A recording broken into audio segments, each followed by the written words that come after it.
नमस्कार, कैसे हैं आप लोग? मेरे ख्याल से अच्छे होंगे। अपनी पढ़ाई लिखाई कर पा रहे होंगे, नहीं भी कर पा रहे होंगे। बड़ी उहापोह की स्थिति होगी। यूपीपीसीएस 2024 की परीक्षा नए पैटर्न पर परीक्षा ली गई।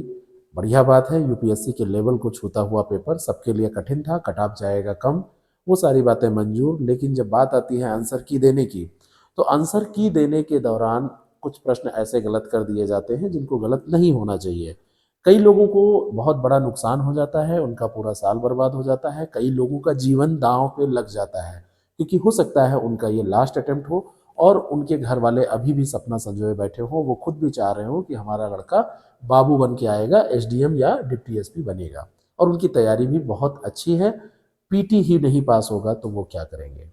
आयोग इनोवेशन पे इनोवेशन कर रहा है, आयोग यूपीएससी से सीख ले रहा है, तो आयोग अन्य बहुत सारी परीक्षा एजेंसियों से भी सीख ले सकता है कि जब वो पुनः आंसर जारी करे तो उसको आयोग बच्चों को भी बता दे कि ये हमने आंसर बदले हैं, इन आंसर को बदलने के बाद हमारी आंसर शीट ये है। रिजल्ट जब जारी किया जाए तो रिजल्ट जारी करने के दौरान पूरी मार्कशीट जारी की जाए कि प्री का रिजल्ट ये है और इसकी मार्कशीट ये है। इसमें एक्स नाम के कैंडिडेट को जीएस पेपर फर्स्ट में इतने क्वेश्चन सही होने के बाद इतने मार्क्स मिले हैं, सीसैट में इतने क्वेश्चन सही होने के बाद इतने मार्क्स मिले हैं, और इन्होंने परीक्षा पास की है, नीचे लिखा हो you are qualified for mains. Marksheet पूरी अपलोड क्यों ना कर दी जाए, क्योंकि बहुत सारी परीक्षा एजेंसीज हैं, चाहे यूजीसी नेट की बात की जाए, चाहे वो टेट की बात की जाए, चाहे वो कई अन्य आयोगों की बात की जाए, वो क्या करते हैं, रिजल्ट जैसे जारी करते हैं, रिजल्ट जारी करते ही मार्कशीट अपलोड कर देते हैं। और क्यों ना कर दे मार्कशीट अपलोड? रिजल्ट जब आप बनाते हैं तो मार्कशीट बनाते हैं, रिजल्ट जब आप बनाते हैं तो लोगों को शॉर्टलिस्ट किस आधार पर करते हैं? आप इसी आधार पर करते हैं ना कि फला व्यक्ति ने इतने क्वेश्चन सही करके इतने मार्क्स अर्जित किए, तो अगर इतने मार्क्स उसको मिले हैं तभी तो आपने उसको पास किया है या फेल किया है, तो इसको बता देने में आखिर क्या हर्ज है? आयोग का तर्क है कि वैकेंसी फंस जाती है, आयोग का तर्क है कि लोग कोर्ट चले जाते हैं। तो लोग कोर्ट जा रहे हैं क्या इस कारण से आप अपने ईमानदार वाली छवि को धूमिल करना पसंद करेंगे?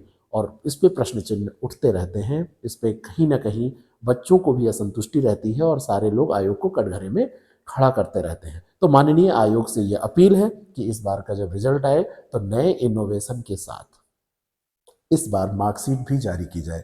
इस बार का रिजल्ट आए उसके पहले कौन से आंसर चेंज किए गए हैं उस आंसर की को भी जारी किया जाए।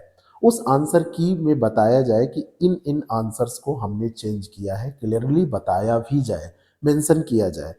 बीच में ऐसा हुआ भी है, 2015, 14, 16, 17 इसके आसपास जो पेपर हुए हैं उनमें डिलीटेड क्वेश्चन और जिन क्वेश्चंस के आंसर चेंज हुए हैं उनको बताया जाता था।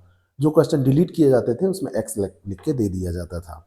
तो अगर ऐसा किया जाए तो इसमें आयोग का तो कोई नुकसान है नहीं। माननीय आयोग से अगर ये अपील हम लोग कर रहे हैं तो जाहिर सी बात है कि माननीय आयोग की भी इज्जत का सवाल है। माननीय आयोग भी अपने को कटघरे में नहीं खड़ा करना चाहेगा और निश्चित तौर पर उसको ये स्वीकार कर लेना चाहिए, क्योंकि अगर हम कहीं जाते हैं और अपनी कोई समस्या का निदान चाहते हैं तो हम लोग क्या करते हैं, अपना ब्लड सैंपल देते हैं। ब्लड सैंपल में देने के बाद में वहाँ पर जब जांच होती है तो उसके बाद हमको एक रिपोर्ट मिलती है। रिपोर्ट में बताया जाता है कि आपका हीमोग्लोबिन इतना है, आपकी ये वैल्यू इतनी है, आपका जो भी उसमें डॉक्टर लिखते हैं सब कुछ बता दिया जाता है, जिसके आधार पर फिर खान पान, जिसके आधार पर फिर परहेज, उसी के आधार पर दवाएं चलती हैं और दवाएं चलने के बाद व्यक्ति स्वस्थ हो जाता है। अगर कोई कैंडिडेट अच्छा नहीं कर पाया है और उसको ये सही से ना पता चले कि उसने क्या गड़बड़ किया है, कौन से क्वेश्चन कहाँ गलत हुए हैं, कितने मार्क्स से वो फेल हुआ है,